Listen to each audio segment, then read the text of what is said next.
My name is Alara Vance, and for 24 years, I was the responsible one. The quiet one. The one whose achievements were met with a polite nod while my brother's latest escapade was celebrated with champagne. I was the sturdy, reliable foundation of our family, and my younger brother, Liam, was the dazzling, ever-changing facade they showed to the world. I was studying to be an architect, it felt fitting. I understood the importance of a solid base. My parents, it seemed, did not. The first crack in my foundation appeared on a Tuesday. It was a day brimming with promise. I had just received a provisional acceptance into a prestigious master's program for sustainable architecture in London, a dream I had been meticulously building for years. All I needed was to secure a final student loan to cover the living expenses. My grades were impeccable, my part-time job savings were decent, and my credit, I assumed, was pristine. I had one credit card with a tiny limit that I paid off religiously every month. I sat at my laptop, the application portal glowing with possibility. I filled in my details, my heart thumping a steady, excited rhythm. I clicked submit and waited for the confetti animation, the congratulatory email. Instead, a stark, red banner flashed across the screen, application denied. My breath hitched. It had to be a mistake. A system glitch. I clicked again. Same result. I scrolled down, my hands starting to shake, until I found the fine print. Reason for denial: excessive outstanding debt and poor debt-to-income ratio. Excessive debt? I owed maybe $200 on my credit card. It made no sense. Panic, cold and sharp, began to prickle at the edges of my comm. I immediately logged into a free credit monitoring service. The page loaded, and the world tilted on its axis. My credit score, which should have been in the high 700s, was a catastrophic 480. Below it, a list of accounts I didn't recognize. One stood out, a monstrous figure that seemed to mock me from the screen, a personal loan from a national bank. Principal amount, $170,000. The loan was taken out 18 months ago. In my name. My social security number. My address. The disbursement dates lined up with sickening clarity to Liam's life events. The first $50,000 chunk coincided with the launch of his disruptive tech startup, a vague app idea that never materialized but required a lavish launch party and a 6-month lease on a trendy co-working space. Another $70,000 matched the purchase of his gleaming black sports car, the one he claimed he bought with early investor seed money. The remaining $50,000 had been bled out in smaller increments, funding trips to Bali, designer clothes, and what he called networking dinners that cost more than my monthly rent. The air left my lungs. This wasn't a mistake. This was a violation. A theft of my future, orchestrated from inside my own home. I printed the documents, the black ink a testament to my ruin. I walked downstairs, my legs feeling like hollow tubes. My parents were in the living room, watching a game show. My mother was laughing at a contestant's silly answer. My father was sipping his tea. They looked so normal, so blissfully unaware of the bomb that had just detonated in my life. Mom. Dad. My voice was a croak. They looked up, their smiles fading slightly at my expression. Alara, honey, you look like you've seen a ghost, my mother said. I placed the papers on the coffee table between us. I have, I said, my voice gaining a brittle strength. My own. My father picked up the top sheet. His eyes scanned the loan agreement. He didn't look surprised. He just looked tired. My mother glanced at it and then quickly looked away, a flicker of guilt crossing her face before being replaced by a defensive wall. What is this? I demanded, though I already knew the answer. My father sighed, the sound a confirmation of my worst fears. Alara, we were going to tell you. Tell me what? That you took out a $170,000 loan in my name? That you destroyed my credit? That my dream of going to grad school is gone? Each question was a hammer blow, but they didn't flinch. Don't be so dramatic, my mother snapped, her voice sharp. It was a necessity. Liam needed the capital. His ideas are brilliant, but they require investment. You know how hard it is for young entrepreneurs. His brilliant ideas? I laughed, a harsh, ugly sound. You mean his failed app? His sports car? His vacations? That's what you stole my future for. We didn't steal it, my father said, his voice low and firm, as if reasoning with a hysterical child. It's a family matter. We used your good credit because ours wasn't strong enough after we helped him with his last venture. It was just a tool, a means to an end. We were always going to pay it back. Pay it back? There hasn't been a single payment made in 3 months. That's why my score is in the toilet. That's why I was rejected. I was shouting now, the carefully constructed dam of my composure breaking completely. Did you even think about me? About my plans?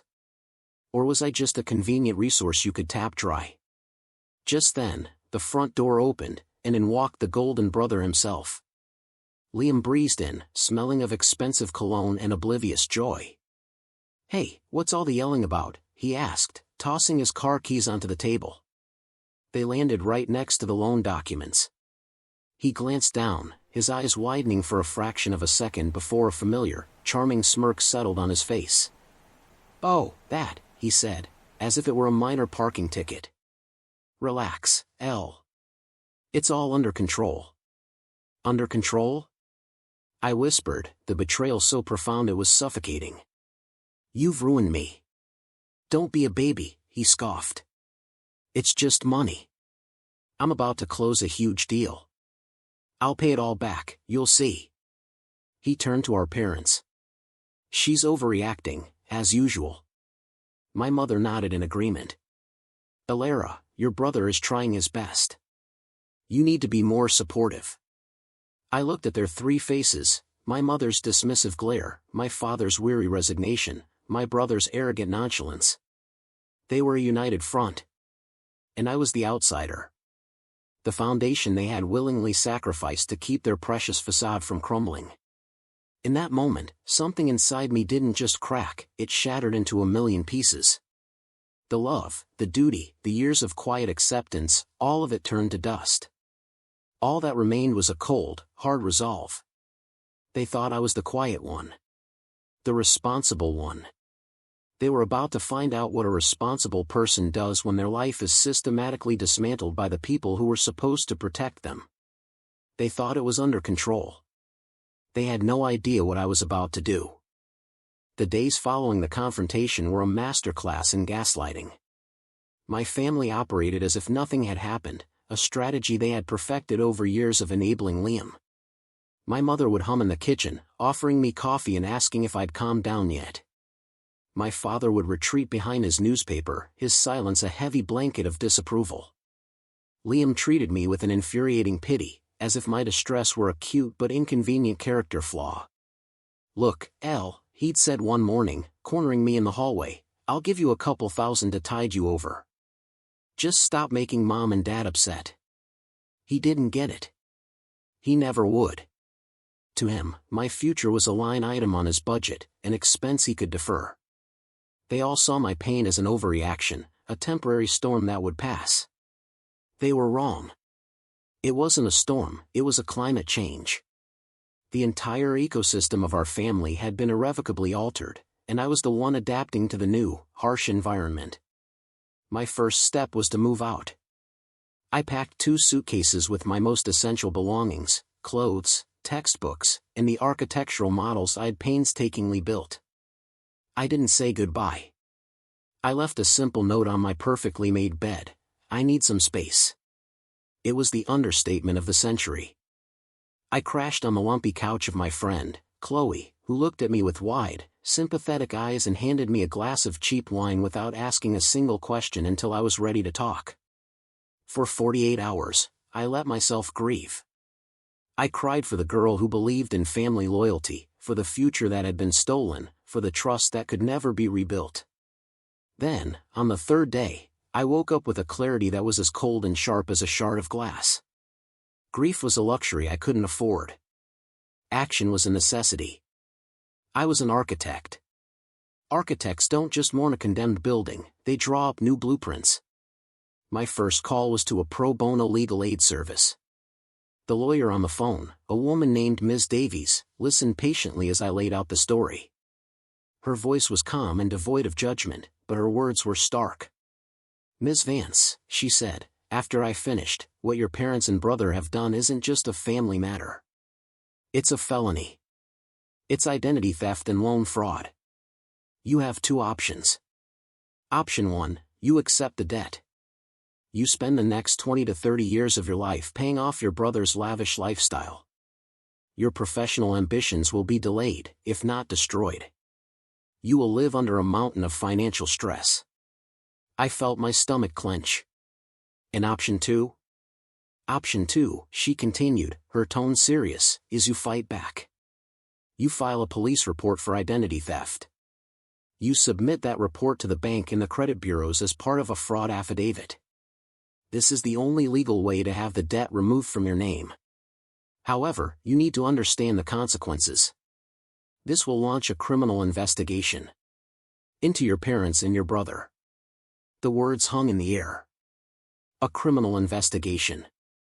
Warrants. Charges. A trial. The public humiliation, the destruction of the family name they held so dear. Could I do that to them? The part of me that was programmed to be the good daughter recoiled in horror. But then, I thought about their faces. My mother's scorn. My father's complicity. Liam's smirk. They had already made their choice. They had chosen him over me. They had sentenced me to a life of financial servitude without a second thought. My choice wasn't about destroying them, it was about saving myself. The decision solidified when my phone buzzed with a text from my mother. "Elara, this has gone on long enough. Your father is very disappointed. Whatever fantasy you have about grad school can wait. Family comes first. Come home. Family comes first." The irony was so bitter it tasted like acid. They weren't my family anymore. They were the opposing party in a legal dispute. That afternoon, I walked into the local police precinct. The building smelled of stale coffee and disinfectant. It felt surreal, like a scene from a movie. I sat across from a weary-looking detective named Miller. He had a kind face but eyes that had clearly seen the worst of human behavior. "You're sure you want to do this, miss?" he asked gently, after I'd recounted the entire sordid tale, my voice steady and emotionless. "Once this ball gets rolling, there's no stopping it." I thought of the rejection letter. I thought of Liam's sports car. I thought of my mother telling me to calm down. I looked Detective Miller straight in the eye. "I'm an architect," I said, the words feeling more true than they ever had before. My parents built a structure on a faulty foundation, using my name as the blueprint. It's collapsing, and it's going to take me down with it if I don't act. It's time to demolish it and start over." He nodded slowly, a flicker of understanding in his eyes. He pushed a form across the table. "Sign here." My hand didn't shake as I picked up the pen. The ink flowed, black and permanent, across the page. It wasn't the signature on a student loan application that would build my future, but the signature on a police report that would reclaim it. As I signed my name, I felt a profound sense of release. The grief was still there, but it was now overlaid with something else, power. They had used my name, my identity, as invisible ink to write their own story of success and entitlement. But with this one signature, I had just made my existence, my pain, and my resolve undeniably, irrevocably visible. The ball was rolling. And it was rolling straight for their front door. The first tremor hit my parents' world on a Thursday morning, exactly 1 week after I signed the police report. It arrived in the form of 2 uniformed officers and Detective Miller at their manicured front door. My mother, who had likely been expecting me to crawl back, tail between my legs, opened the door with a practiced, neighborly smile. I wasn't there to see it, but Chloe's cousin works in dispatch, and the story came back to me in vivid detail. The smile vanished when she saw the uniforms. The color drained from her face when Detective Miller introduced himself and stated he was there to investigate a formal complaint of identity fraud filed by Alara Vance. The initial reaction, I was told, was pure, unadulterated rage. Not at themselves, but at me. "This is a ridiculous family misunderstanding," my mother had shrieked, her voice echoing down the quiet suburban street. "Our daughter is being overly emotional. You can't possibly be taking this seriously." My father, ever the quiet enabler, tried a different tactic. He attempted to pull Detective Miller aside, man to man, explaining it away as a simple internal loan that they were handling. He spoke of my fragile state and my tendency to exaggerate. It didn't work. Detective Miller was immune to their performance. He calmly informed them that he had bank records, loan documents with forged signatures, and a sworn statement. He asked to see Liam. Liam's reaction was explosive. He came storming to the door, demanding the officers leave his property. He postured and blustered, threatening to call his lawyer, a lawyer, I knew, who didn't exist. The charade of the successful entrepreneur crumbled under the cold, impassive gaze of the law. The officers informed him that the sports car he was so proud of was now considered an asset purchased with fraudulent funds and would likely be part of the investigation. The visit ended with my parents and Liam being officially notified that they were persons of interest in a felony investigation. They were cautioned against contacting or intimidating the complainant, me. The door closed, and the silence in that house must have been deafening. Their world, once so protected and pristine, had been breached. The shame was immediate. Their neighbor, Mrs. Gable, had been watering her petunias and witnessed the entire exchange. The neighborhood watch email group was probably buzzing before the police cruiser had even turned the corner. The panicked calls started an hour later. They couldn't reach my phone, I had blocked their numbers. So they called Chloe. My mother left a tearful, screaming voicemail, a bizarre cocktail of threats and pleading. "Tell Alara she is tearing this family apart. Does she know what this will do to our reputation? She needs to call them back and tell them it was a mistake. She's ruining our lives. Our lives. Never mine." Liam sent a barrage of texts to Chloe's phone, each one more venomous than the last. "Tell your friend she's a vindictive bitch. She's going to send her own parents to jail over some stupid school application. I'll pay her back. Tell her to call this off now." Chloe read them to me, her face a mask of fury on my behalf. I felt nothing. It was like watching a building burn from a safe distance. I had already escaped, all I could do now was watch the blaze. My life, in contrast, was becoming a study in methodical reconstruction. I found a second job waitressing at night, adding it to my day shifts at the coffee shop. The work was exhausting, but every dollar I earned was mine. It was clean. I spent my spare hours at the library, using their computers to communicate with the bank's fraud department. Armed with the police report number, I was no longer a debtor, I was a victim. The tone of their emails shifted from demanding to cooperative. An internal investigation was launched. The fraudulent loan was placed in forbearance. The threatening calls from collection agencies stopped. It was a small victory, but it was a start. I was building a new life from the ground up, on a foundation of my own making. It was a lonely, tiring process. There were nights I'd come back to Chloe's couch, my feet aching and my mind numb with exhaustion, and the sheer weight of it all would threaten to crush me. But then I'd remember my mother's voice on that voicemail, worried only about her reputation, and my resolve would harden like concrete. The point of no return came 2 weeks later. Detective Miller called me. "Ms. Vance," he said, "based on our findings, the district attorney's office is pressing charges. Your parents and brother will be formally charged with grand larceny and multiple counts of identity theft." I thanked him, my voice even. I hung up the phone.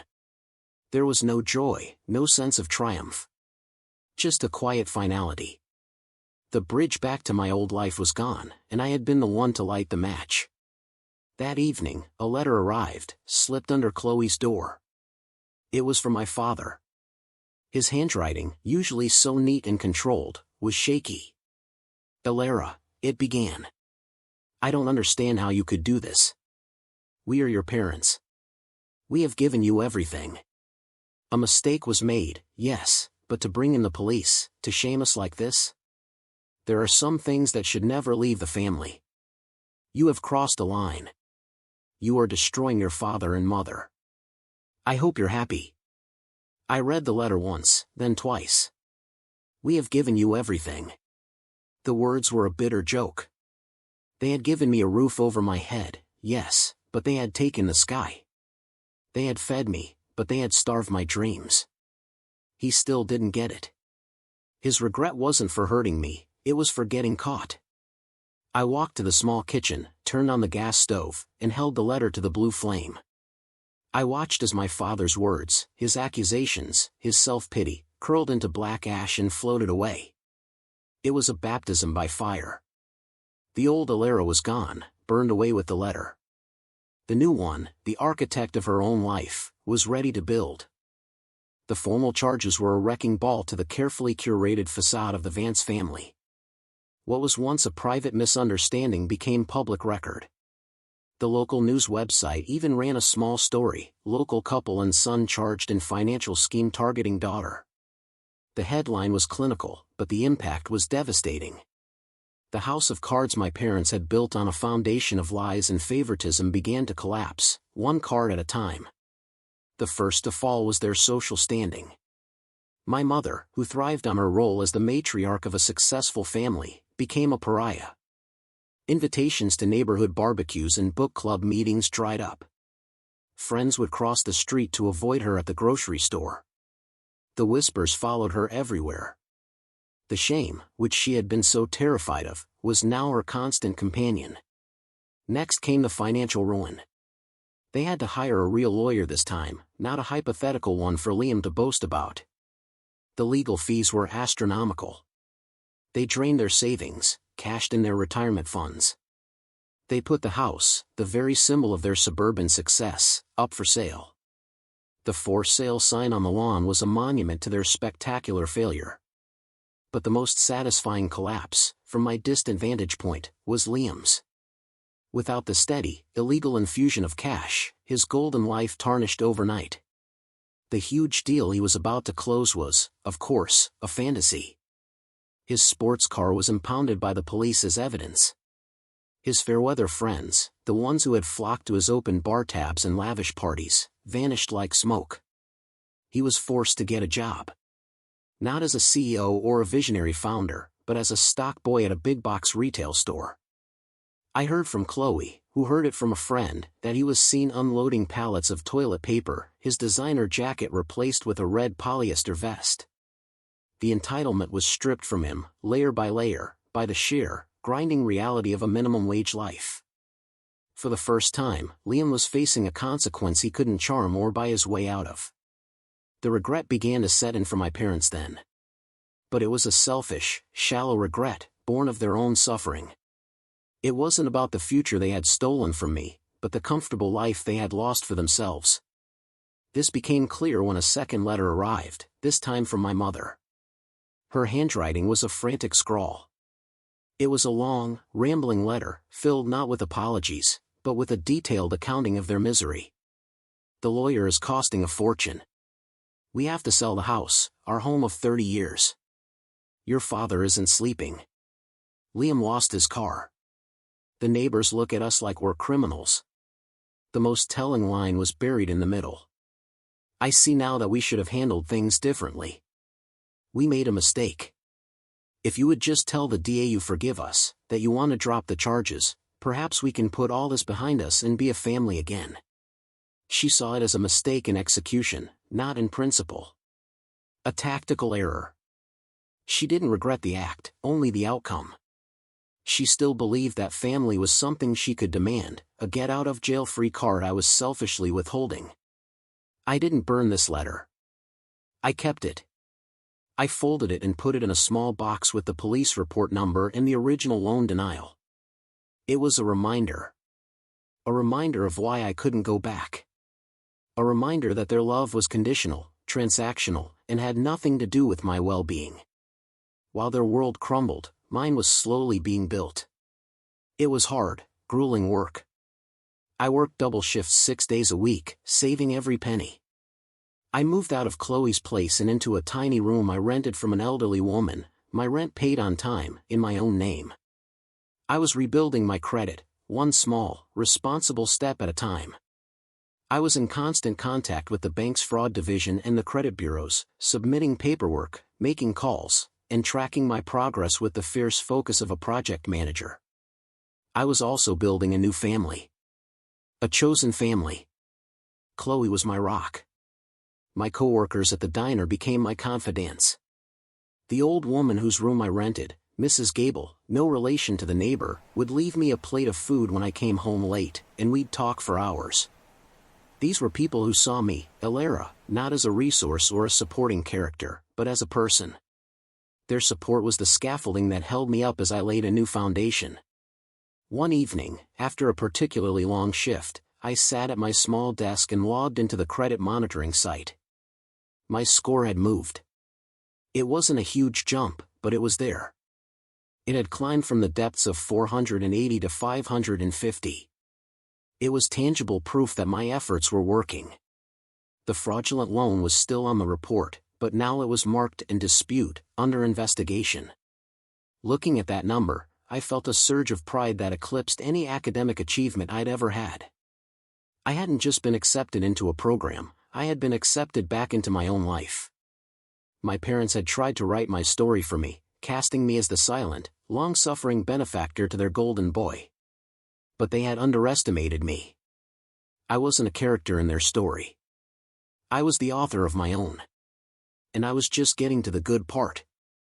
A year can feel like a lifetime.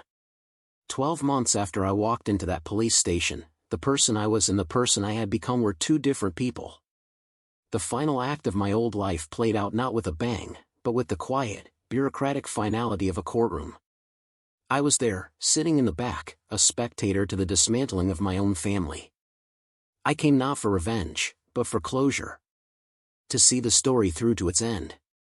My parents and Liam stood before the judge, looking diminished and frail under the harsh fluorescent lights. My father's shoulders were stooped, my mother's face was pale and stripped of its usual defiant pride. Liam stared at the floor, the arrogant smirk he once wore now just a ghost on his lips. They took a plea deal. The prosecutor, having consulted with me, had agreed to it. Jail time was taken off the table, a mercy I had quietly consented to.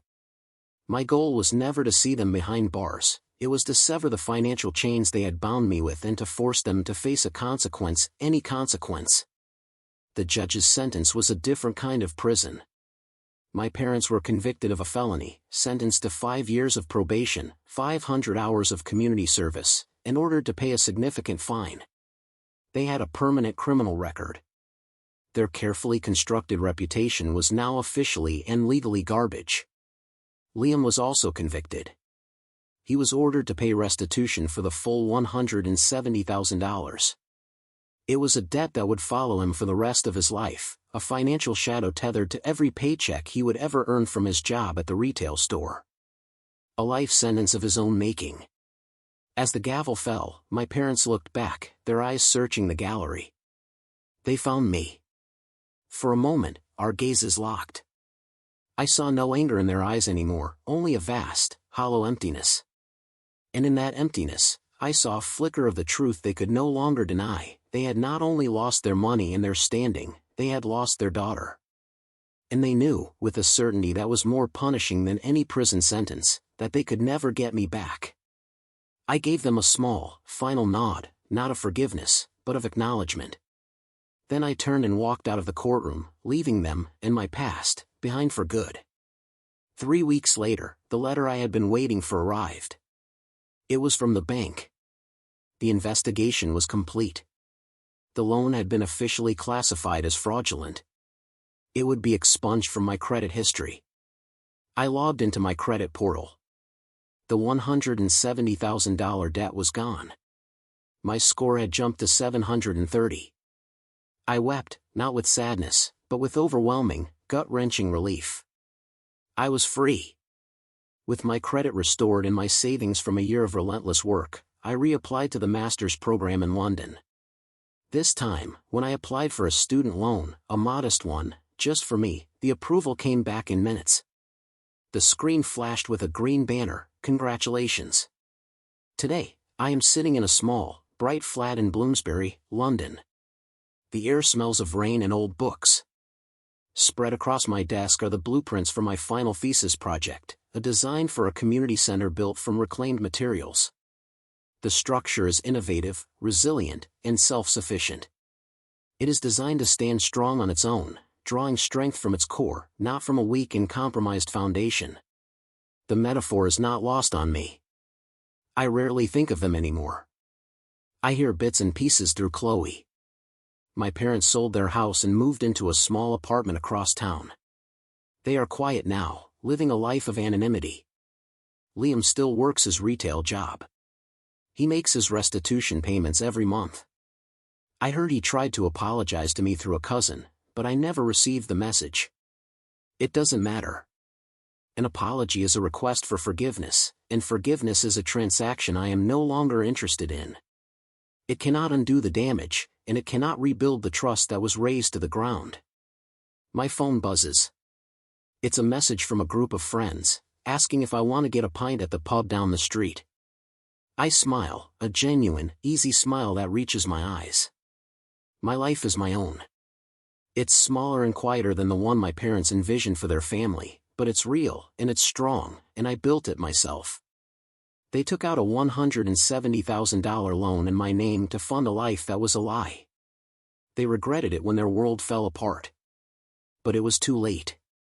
They thought they were just demolishing my future, but what they really did was force me to become my own architect. They cleared the land, and on the rubble of the family they destroyed, I have finally built a life with a foundation that will never, ever break.